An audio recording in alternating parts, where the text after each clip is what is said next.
And so today's guest is amazing. For that second episode, we really lucky to have him. His name is Adam Parker. He's a school psychologist in Colorado, and he's got a wide range of experience that includes, teaching at the university level, working in elementary, middle, and high school. And basically, his role is to provide intervention to ensure student success and promote exemplary education and programs fostering achievement for all students. What's really cool about Adam and something I really admire is that he's got a YouTube channel, right? And we know the world has changed over the past month, with COVID and everyone is going through a rough time. And Adam decided to make this music video, so that children who are at home can watch and learn about different emotions like empathy and friendship. And so I thought that was really, really cool. And so we're really lucky to have Adam today. Thanks so much for your time, Adam. So how are you today? Hey, I'm good. Thank you so much for having me. It feels like I'm in Australia right now. It's great. Fantastic. Yeah. And so we've received a fair amount of questions, which is pretty cool. There's some fun one. And so tell us a bit about your role. You're a school psychologist. And you've been doing this for quite a while now, right? Yeah, this is I'm going into my 8th year. So yeah, feels like a lot. Right. Yeah, it does. Okay, so what the first cool question that we've received, which is kind of like interesting, and it is like, what does the school psychologist do, right? And it's interesting because it doesn't seem obvious for people, so maybe you can shed some light on what does a school psychologist do? Yeah, I think the reason it doesn't seem so obvious all the time is we do so many things. We're doing assessment. We're looking at IQ. We're looking at behavior. We're looking into learning. We're doing a lot with assessment. So I spend some of my time doing those different assessments, getting a piece of a child. We do counseling, like you'd think with a psychologist. We do group and whole class lessons. For me, that looks like going into a classroom when we were able to do that and teaching a lesson on emotional regulation. And that's the whole grade can get that, and the whole grade can benefit. Psychologists are involved with some crisis work. I work on the crisis team. So if there's a death or a tragic event in a school building, a psychologist will come out to work with the students in the building. I like to make like a checklist every day, and I put deal with at least 3 emergencies. So I know I get to cross that off, because it's so different every day. I think that's what's exciting about it. We're helping students, we're helping families, we're helping parents, really just getting through tough days that are emotional, eating lunch with kids, talking to parents. I have a basketball group that I do. There's so much.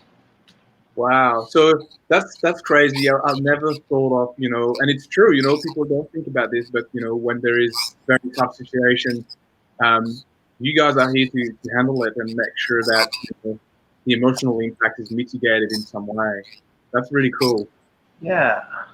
Wow. And so do you also, because, we're all about literacy and we really focus on children with, I call it learning differences, the dyslexia, the ADHD, different condition. And so do you actually also help children with literacy problems, Yeah. So when we think about dyslexia, so a school psychologist works in the schools, and schools are more of what is an educational challenge. Dyslexia we think of more as a medical definition, right? A clinical psychologist would diagnose you with dyslexia. In the schools, what we're looking at is, okay, what does dyslexia look like here? It's getting in the way of reading. It's getting in the way of learning. So we really look through this checklist of a specific learning disability. So pretty much the exact same testing a clinical psychologist would do. We're looking at phonological awareness, decoding, comprehension, and rapid naming.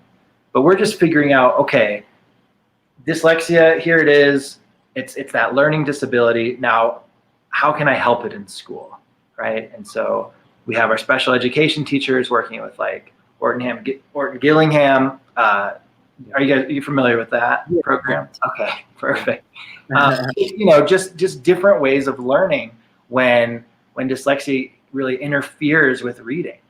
And so the psych's role in that is doing some of that academic testing, doing some of that processing speed testing, and saying, okay, yeah, maybe medically this is dyslexia, but in our school setting, it looks like a learning disability. And here's what we know we can help with that. Yeah. Amazing. Yeah, that's quite. I mean, obviously, it's quite a challenge. Dyslexia is quite common, as you probably know. But yeah, I mean, it's true that there's, it's like it could be so many things, right? And sometimes, you really need those people around you as a child to being able to provide you that support and so that's cool. So you're basically following up on the clinical psychologist, and then you then take on over and try and look at some strategy with the specialized teacher on, how can we make sure this kid is, properly supported in his school environment. Yeah, I mean, and sometimes it's as simple as a parent's like, my child says they're flipping their letters, they're really struggling to read. Is there anything we can do?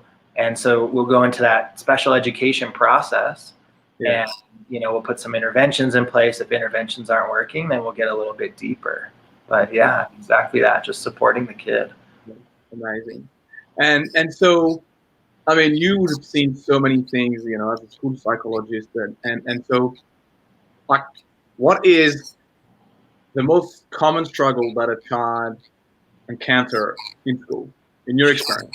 Yeah, and as I think about that, I start to think about like, what is it right now, and what will it be when we go back to our buildings, right, after this long time off?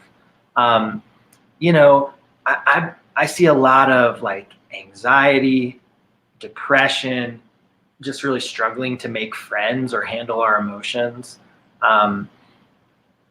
There's so many things that happen throughout a day.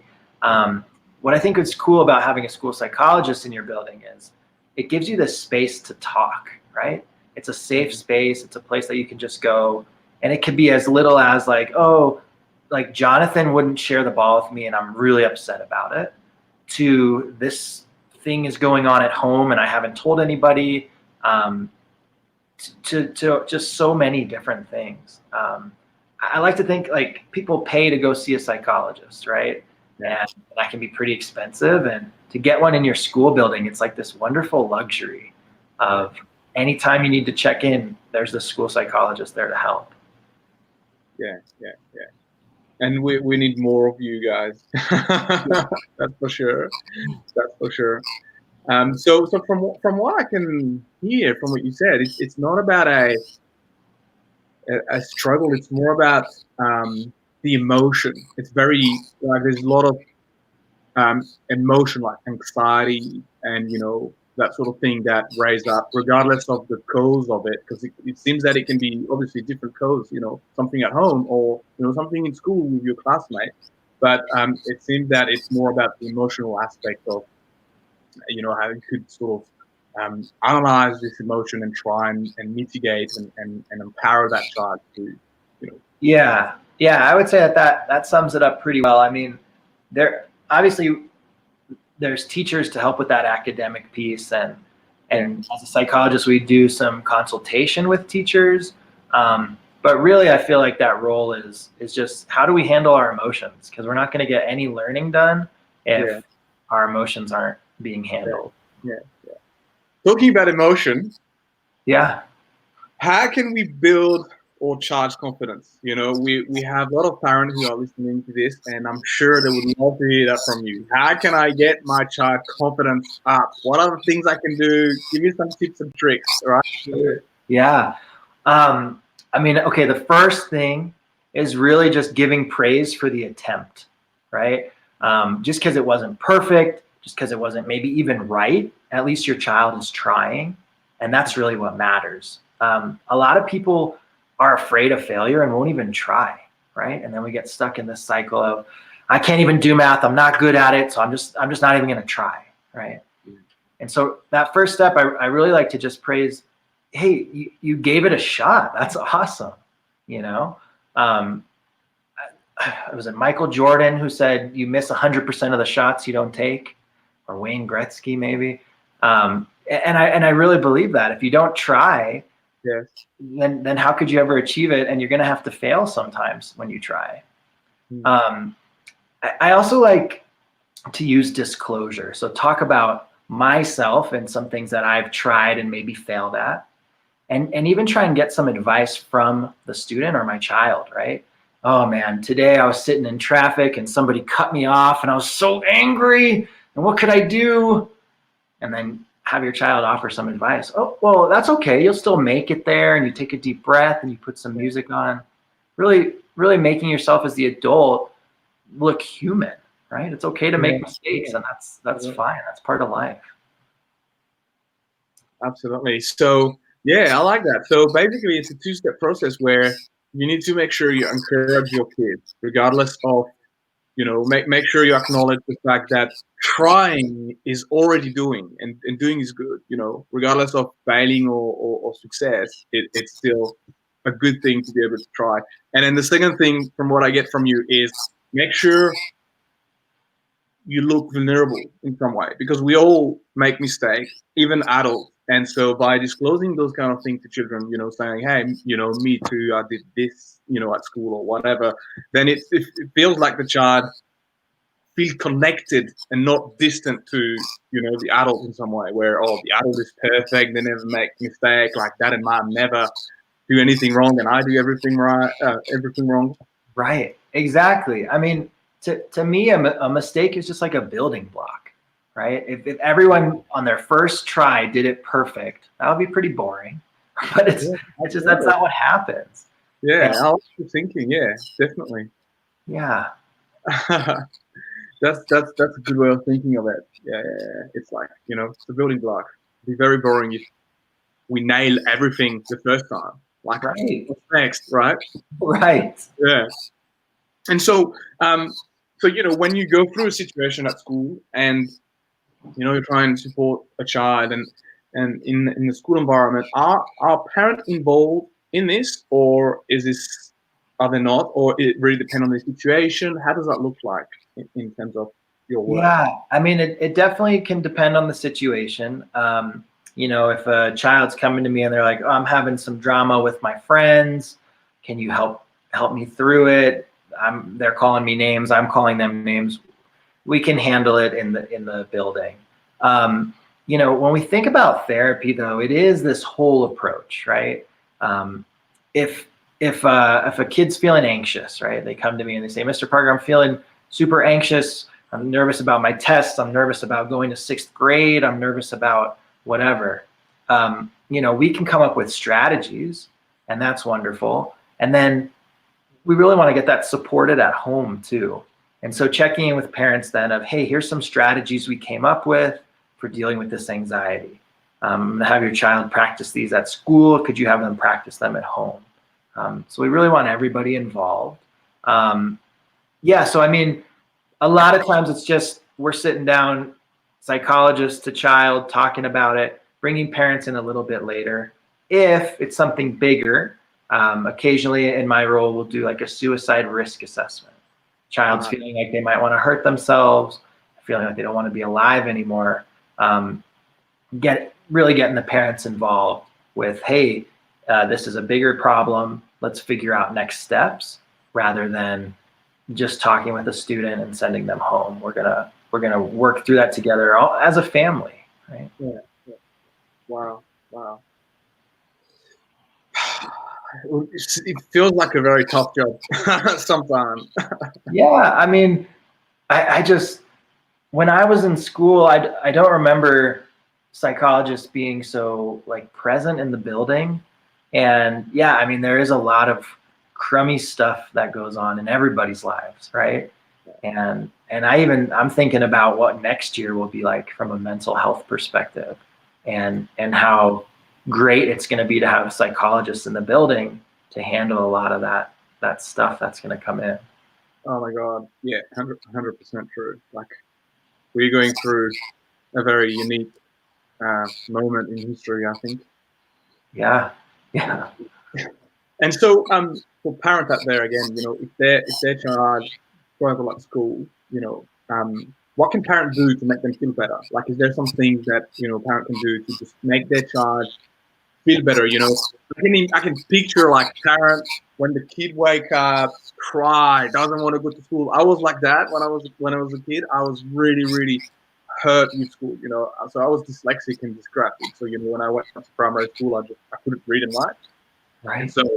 so I got diagnosed with it. But so I grew up in France, and just nothing happened after my diagnosis. So I went and see a speech pathologist for about 2 years to, learn how to read and write. But at school, really nothing happened. Like, it was just not there. I was not labeled dyslexic, right? So I was just going through school normally, like everyone else. Didn't get any specific treatment, and I struggled so much, man. Like, I remember I was missing class a lot, and it was very hard for me to go to school, right?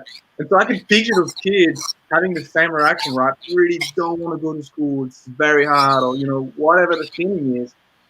And like, as a parent, it's really tough. Like, you're like, shit, am I failing my job, or what? How can I support and empower my kid? Right? Is there some like things that could facilitate that in your experience? Yeah, I mean, the first thing that's so important is just talking about those feelings, right? There's so many factors. I'm guessing when you were upset about going to school, you weren't like, numbers are backwards, letters are backwards, academics are really hard for me, that's why I don't want to go. You were probably like, I don't want to go, right? Yeah, true. And so, like, teasing out what are those factors? What's going on? Are you nervous? Is there something with your friend group that's going on? Are you just not connecting with the material? Because just sometimes students don't connect. Maybe something's going on at home that they're overhearing that you, as a parent, might not have known. You know, and so the first thing I say is really just be able to talk and have that open relationship of sharing feelings. Again, I'm going to say that comes back to you have to share some of yourself too as a parent, right? Like, I've been having a tough time at work. My boss has really been making me work super hard and it's frustrating. And I've been taking deep breaths or I've been journaling about it. And so you're sharing some of those coping skills.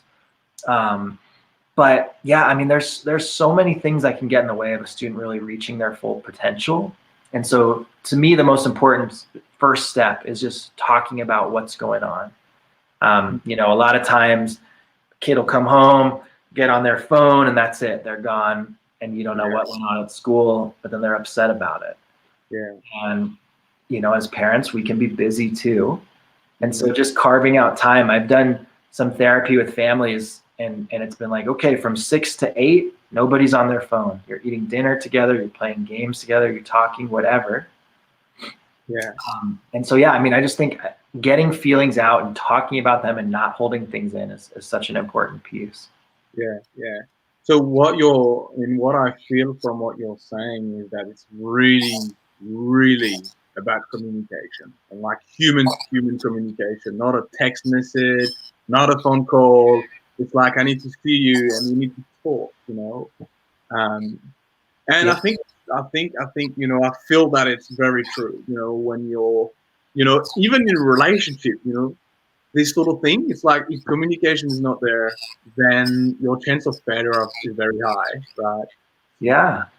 And yeah, so even with your child, yeah, having proper communication, and we actually have a question about screen time. So we will be you'll be able to share some more details about this. But yeah, it's like having this human to human conversation is sounds to be a good way to get started with your, empowering your child to feel better.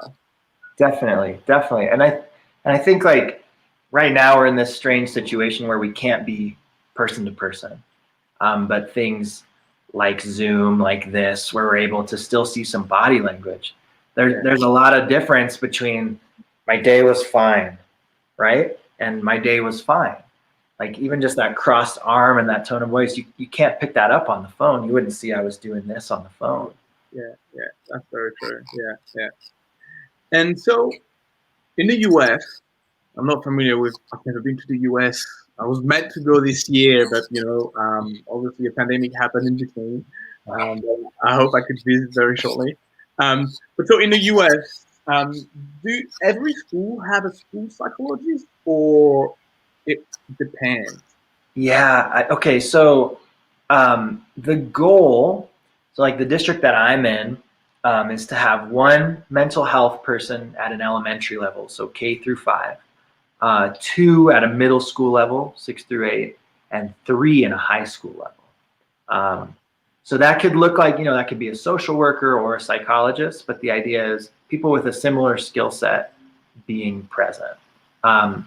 National Association of School Psychologists really recommends one per every 500 to 700 kids. But the national average is more like one to every 1,300 kids right now. Wow. And so, when you hear me describe the role, it's hard to imagine doing all that for 1,300 kids a day. Yeah. Yeah. And so just the continued funding to mental health, I think, is so important. My particular school, we have about 350 kids, and that's good. I can check in with everybody almost every day. But when you think about the national average being 4 times that, that's crazy. It's tough. Yeah. Wow. Yeah, I mean, it's just something that needs to, there should be some way we could fix that. Yeah. It's like, like, I mean, in my opinion, education is one of the most important thing that any country could have. Like, if you don't have proper education, then I mean, you can't come back. Like, it's not like you're 20 and you're like, oh shit, I fucked up. I'm gonna go back. And it's just one shot. So, right. Yeah, I feel it's important to more people like you. And as always, like often we have different professionals. Like last time we had a speech pathologist on board. I'm like, man, we need so much more people like you. And we've talked to a few psychologists and. So we're like the team at Dystech, we're like data guy and AI and all that sort of thing. And so what we do is we work very closely with different professionals from the industry, literacy, dyslexia, etc. And it's very sad to see, often when we talk to different professionals, it's always the same thing. Like we don't have enough. There's too much. Like those speech pathologists, they're seeing like 70 to 80 kids a week. Like, right. Really crazy, and we can really feel that there is a need. Like we just need more people like you guys. Yeah. No, I mean, I think it's tough. Like, I feel like we could use more of like almost everybody, right? Yeah, absolutely. And so, on that note about different professionals, we've received a question which is interesting, which is what's the difference between a school psychologist and a specialized teacher? And so with specialized, is that like a special education teacher? Yeah, special ed teacher. Yes. Okay. So special education teachers are doing a lot of that academic work, right? And so if I see from some of my academic testing, oh yeah, this could look like a specific learning disability. This looks a lot like dyslexia. This looks a lot like a writing disability. They're going to go start seeing that special education teacher for a set amount of time a week to really target those skills. They're really more focused on the academic piece. And psychologists, like you said, we're really looking at feelings. Maybe they'll come to me and they'll say, I'm feeling frustrated with my struggle with reading. And so we'll work through like frustration, we'll work through some reading stuff, and then they'll go to their specialized teacher and really hammer home some of those skills to get their reading up a little bit. Yeah. Right. Okay. So there's a clear difference, and I think both work together very well. Like it's a complete circle, basically. Definitely. Yeah. I think when we look at everybody, we want a whole picture, right? Mental health is a piece of someone. Yes. Academics is another piece. Sports is another piece. There's all these pieces. And so, yeah, I think specialized teachers and psychologists work together super well. And the Yes. whole goal is just to make kids succeed. Absolutely. Yeah. No. Okay. That's good. Um. And you've mentioned screen time before, right? Yeah. Uh, is it good or bad, or is it just the amount of screen time, or what's your view on that in terms of like children, and how, in your experience, how does that impact them? Is it like, you know, Yeah. No, this is such a good question. And I don't even think for children. I think for adults too. It's so important to talk about screen time. Um, there's really good things about the internet and screen time and all of that. From the internet we get a ton of knowledge.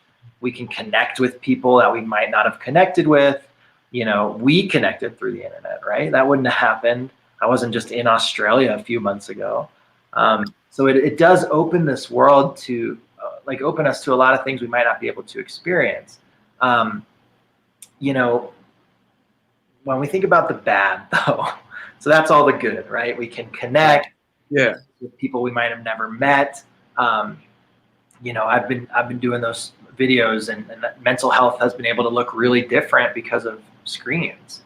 But as far as a negative, like what is too much? I think when we just constantly have like negative news coming to our phone. I know that was a big thing when this all started. Like your phone would just say, this many people are sick, this many people are dead, this many countries are locked down. It's just this influx of negative. Um, another thing with too much screen time is it really cuts down on those interpersonal and like social skills, right? I have a lot of people that I know that are looking at their phone and that's how they talk, right? Like, oh, hey, yeah, I'm doing good, doing great, right? And so we're losing that eye contact piece. We're losing really how to have a conversation. Um, mm, on a phone, I don't normally see people saying like, it's really great talking to you, goodbye. It's just that it just ends, right?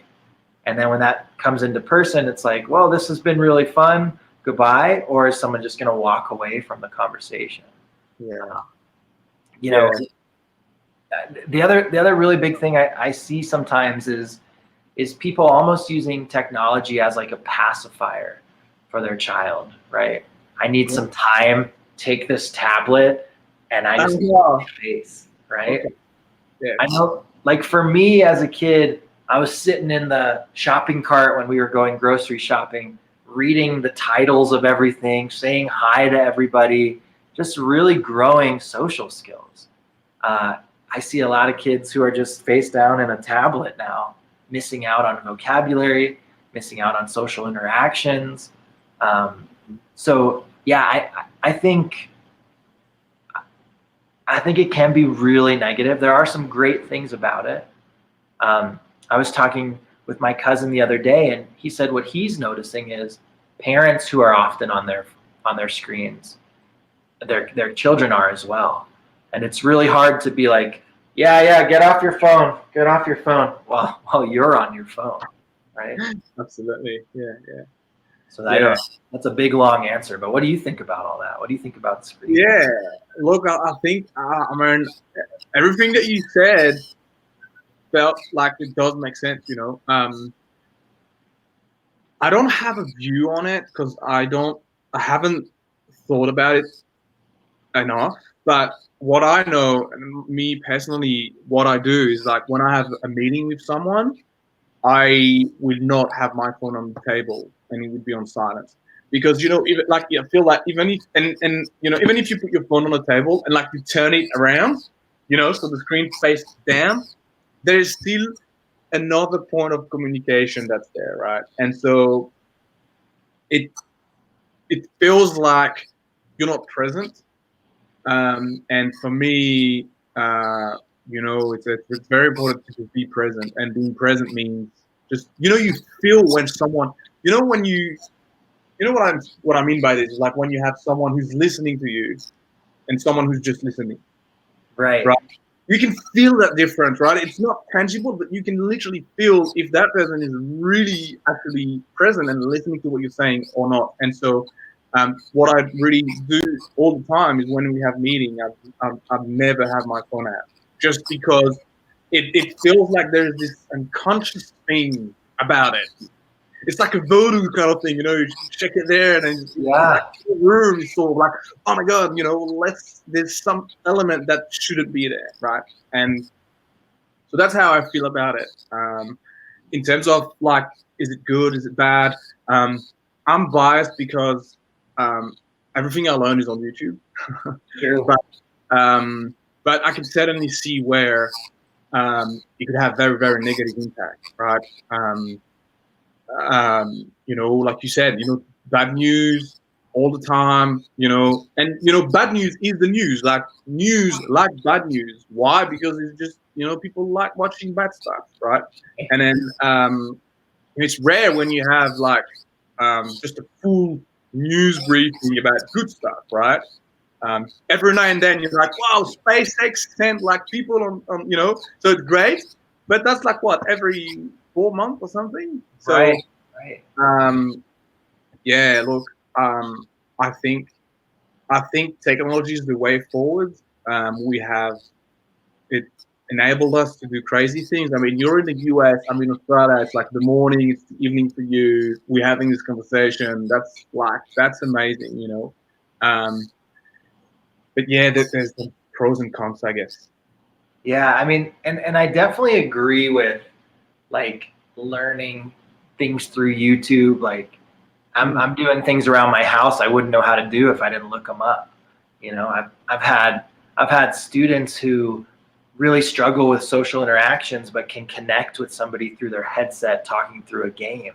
Mm. So I think there is some real power to technology, but I'm a firm believer in just limiting how much of it there is, Yeah, and yeah, like you said, like being really present with somebody, like leaving that phone at home when you have a meeting, not just putting it on the table and being there with them.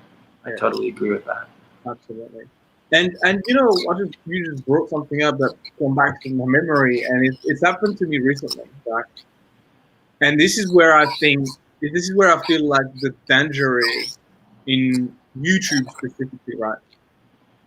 The big problem, and I feel that YouTube is starting to do this a little bit. Um, but you can have very charismatic people who are very well articulated and who will tell you something about, I don't know, immigration or whatever the thing is, right? And you're biased by how good the guy or the girl is talking, and if that person has a lot of charisma, um, it's really easy to say, oh my god, everything they say is true, Mhm. right? And I've just, I've seen this video about the guy explaining immigration, and he was a fantastic speaker, and he was visually explaining how immigration should work, and all that sort of thing, right? And it did really make sense as well to me. If you listen to the guy logically, it does make sense. And I got challenged by one of the team at Dystech, and he's an academic, and so they try and always fact check, is that true? And so they've challenged me and say, well, this guy is like fact checking, and so I did. Right, I went on Google and typed his name, look at his job, look at what he's doing, and the guy is like very extreme on the right side of politics, and he's been involved in all those different organizations. And so, and I feel that this is very dangerous because you could, I mean, it's like flat Earth, right? You have very charismatic people who are very well articulated, who can articulate an argument that does make sense about the fact that the Earth is flat. And so you could get triggered into this sort of way of thinking very easily, and critical thinking, in my view, is very important. And what YouTube is doing, I don't know if you've noticed, but here's what's happening in Australia: is like when you go and watch a video about, let's say, a news broadcaster, underneath the video you have a small like card that says, you know, like BBC is a UK news broadcaster owned by the government, right? Or RT is a Russian broadcaster owned by the government. So you have this sort of facts that are displayed to you that you can access, so that you could potentially make better educated decision onto what's right or wrong. Yeah. So this is where I feel that it's very, very could be very dangerous in that way. Yeah. No, I think like even with talking to people, right? If you met somebody really charismatic who had this like really negative idea, but that's the only thing you knew, you'd be like, wow, that sounds great. What a great like idea. And then I think the internet even makes it easier to fact check, right? Like I could hang out with one person, they could say all these terrible things are great. And I'd be like, wow, that sounds great. And then I have to go find somebody else and say, are those things great? And they'd say, no. On the internet, I just get to type it in, right? Like this person's so charismatic. Wow, I'm gonna just check that really quick. Oh, everything they said is not true. Okay. But yeah, no, I think because knowledge is so accessible on the internet, it's easy to just be like, all right, that sounds good. Like they did a good job talking about it. But yeah. Absolutely. So now, Adam, I'd like to that's a question from me, I guess. I mean, obviously, what well, for us, we're the 17th of July 2020. For you, it's the 16th, and we're in the middle of a pandemic. The world is shaking. Everyone is out of the comfort zone. It's like, I mean, we've never lived through a situation like this, and it impacts everyone, regardless of race, regardless of language, regardless of education. Everyone is impacted by this. And so I'd like your thought on, how do you see this pandemic impact like education and children, and and what's your thought on what's next? Are we gonna go back to normal, or is there something that would change forever in the education space? Or what's your thought on this? Yeah, amazing questions. There's so much to it, and okay, so I mean, first, like what has changed, right? We haven't had the structure of being in the classroom in 4 or 5 months, right? And you guys went back for a little bit, right? Yes, Yeah, a week or two. But for the most part, we've been out of that routine. And it's been trying to create this new routine of you do work in your parents' home office while they're working also. And so, from a social emotional standpoint and from a mental health and psychological standpoint, it's been 5 months of trauma, right? And this has been traumatic. I can see kids coming out of this with some stress problems and some anxiety and some depression. A lot has happened for families. Lots of people have lost jobs. Lots of people maybe, haven't been able to pay their bills or their rent or had food. People have gotten sick. People have died. There's been a ton of trauma. And so like what, for me, I think about going back to school can only be social emotional for a little bit. I told you before, if a kid's feelings aren't in control, how can they learn? We're talking about the teachers are going to be upset and have experienced stress, the kids, the families. To me, and this is hard to say because we've also missed out on a lot of good academic instruction, but the mental health and the social emotional piece is so important when we get back. So how does school look different? Are we going to do 7 hours of academics, or are we going to do an hour of checking in with everybody? Get a buddy and have someone to always check in with. Are we going to do an hour of thinking about how we can be optimistic about the future when so much has happened. When we think about how much resiliency we've shown, right? And just how do we bounce back from something like this? So for me, school is got to be focused on the social emotional piece right now. Uh, yeah, it does. I mean, that does make sense. It's, you know, we've talked about that problem before, is that there's not enough of you. How are we going to do it? What's the deal here? You know, Uh, that's the question. I think, you know, the first thing you've heard it all throughout this, like we're all in this together, right? And so, you know, I'm psychologists are there to support kids, they're there to support families, they're there to support teachers. You know, I would argue every psychologist has gone through a lot of trauma too, you know. um, uh, Working for the schools, I'm fortunate to have my job right now, but there's a lot to process through for everybody. And so, yeah, I mean, I think it almost sounds cliche, but we are all in this together.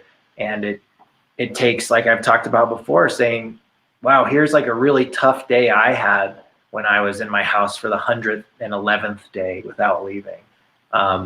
Did anybody else feel like that? What did you do to not feel like that anymore?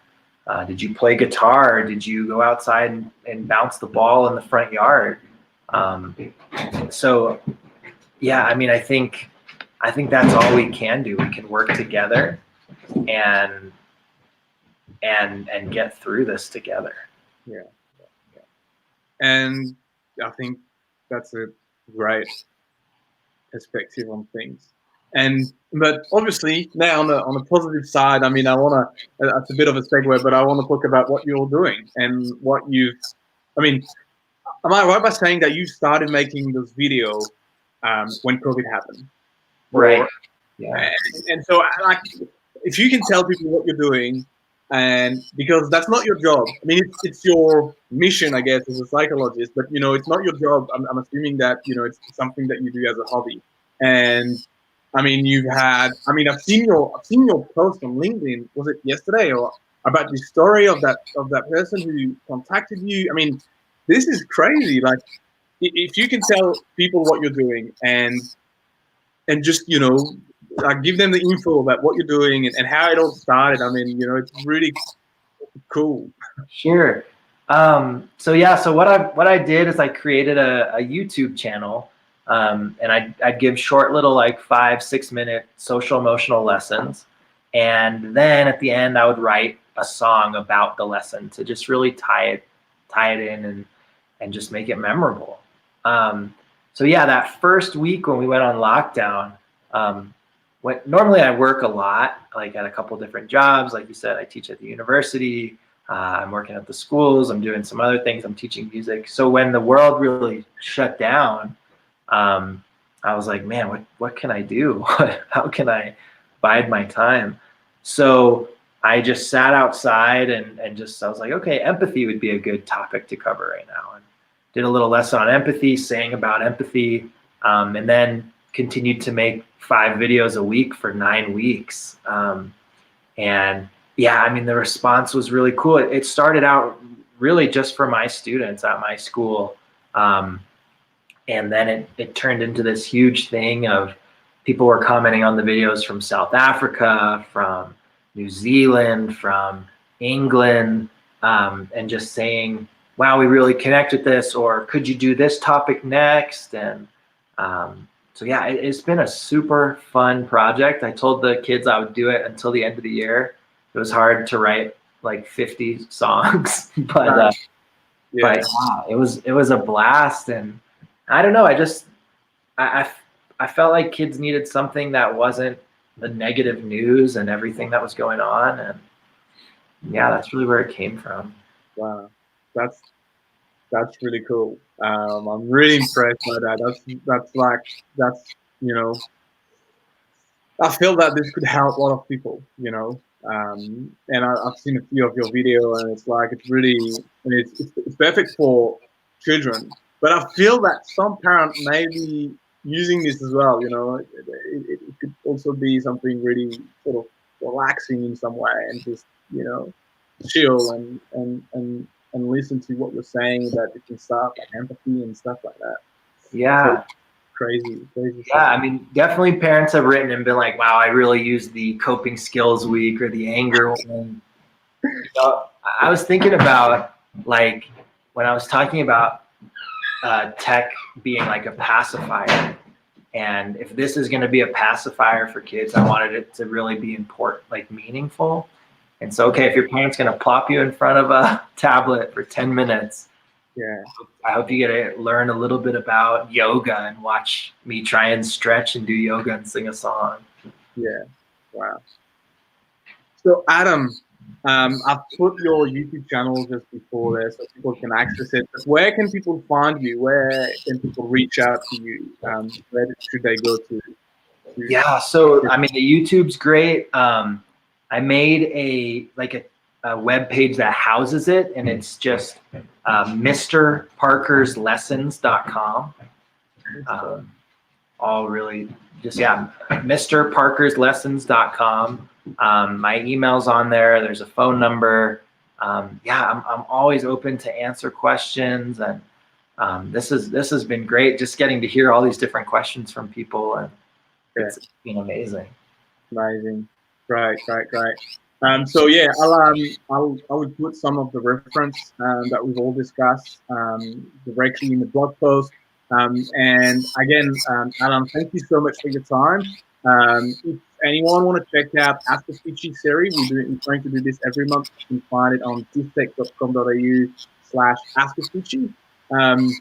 Adam, I want to thank you so much for your time. I think you're doing an amazing stuff with the YouTube music. I really like your view on COVID and how schools should sort of approach new normal. Thank you so much for your time, and I'm sure we'll be in touch again very soon. Yeah, thank you for having me. And once everything opens up, I'll be in Australia to come surf. Amazing. I look forward to seeing you there then. Yeah, bye.